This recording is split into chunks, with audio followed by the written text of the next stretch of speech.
Salam kimia adik-adik ya. Sekarang kita lanjutkan dengan menghitung pH dari larutan garam yang terhidrolisis ya. Menghitung pH larutan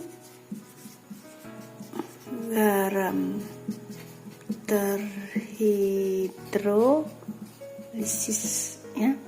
Nah, garam yang terhidrolisis ini parsial ya.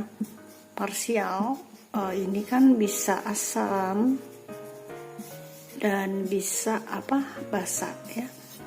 Nah, sekarang kita menghitung untuk yang misalnya garam asam, amonium sulfat.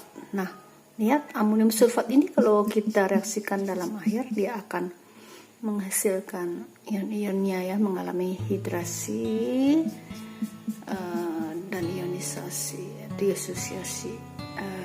Ini 2 mol ion amonium dan 1 mol ion sulfat. Nah, ini akan bereaksi, masing-masing ion ini akan bereaksi dengan air.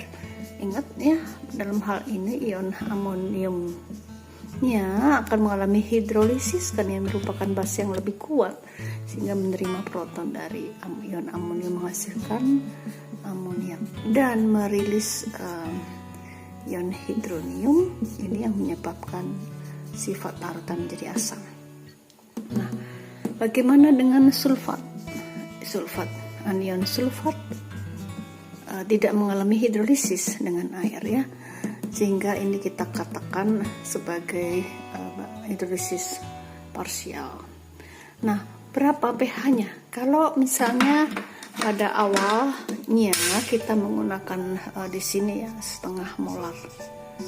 Ini larutan setengah molar. Ya, dalam 1 liter ya larutan begitu. Nah, kalau mengalami disosiasi atau ionisasi di dalam air akan menghasilkan berapa? Ini 2 mol ya, sehingga di sini 1 molar.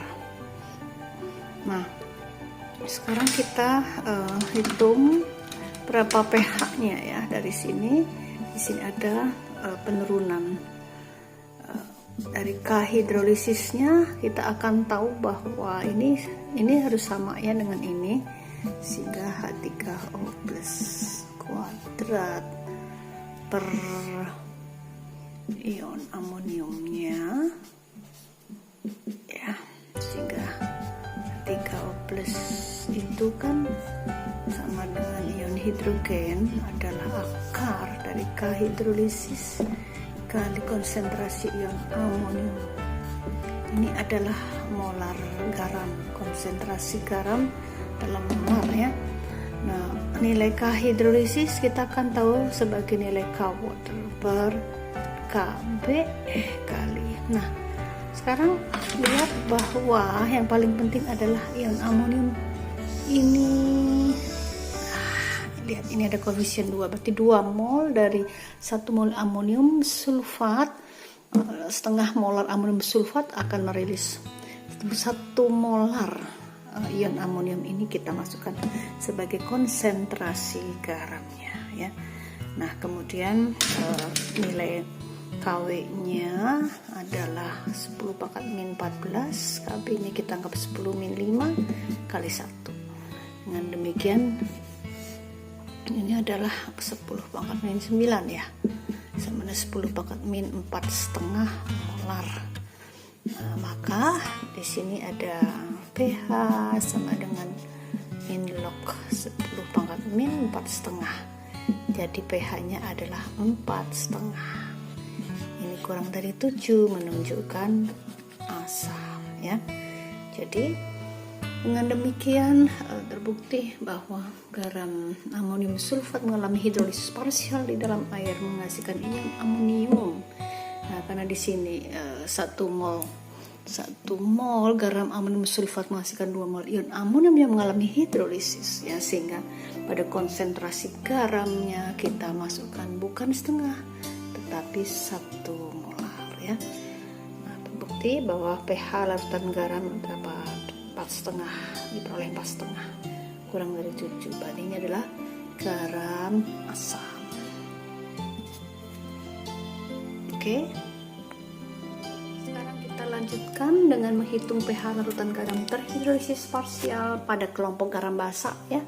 Nah, sekarang kita ambil contoh garam basanya CaCH3COO2 kalsium asetat. Ini biasanya dipakai oleh dokter untuk terapi pasien gagal ginjal dalam proses dialisis darah.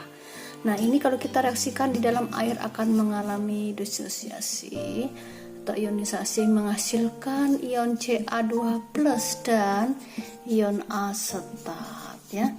Nah, ion ini ingat loh, kalau misalnya ini kita ambil setengah molar dan di sini adalah 1 mol, maka akan menghasilkan 2 mol ion asetat, ya, sehingga kalau sini setengah molar maka ini 1 molar.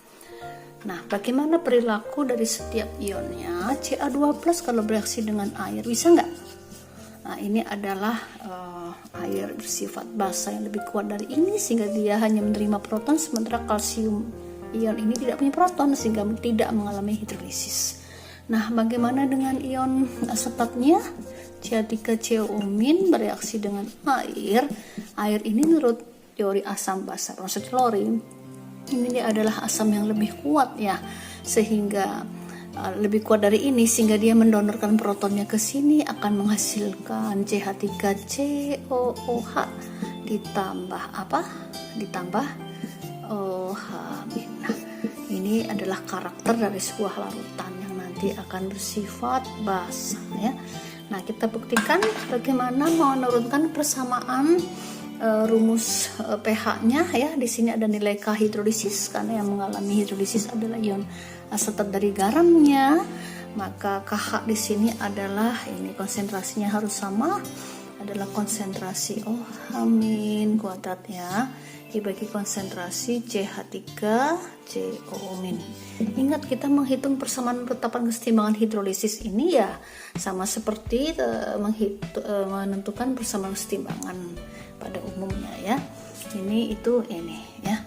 Nah, ion asetat di sini adalah molaritas garam, ya. Berapa garamnya? Nah, kita lihat di sini garamnya 1 molar karena berasal dari setengah molar dari garam kalsium asetat yang mengalami disosiasi menghasilkan 2 mol ion asetat. Jadi ini yang kita pakai di sini, ya. Maka selanjutnya kita akan menentukan OH- sama dengan akar KH kali konsentrasi. Ini langsung aja kita masukkan 1 molar dari sini. Ini kali 1. Nilai KH-nya adalah KW per KA, ya. Kali 1. KW berapa? KW adalah 10⁻⁴. Nah, KA-nya kita anggap K asam asetat umumnya 10⁻⁵, ya. Nah, ini kali 1. Berarti akar 10⁻⁹ sama dengan 10⁻⁴,5 molar, ya. Satuannya harus dalam molar.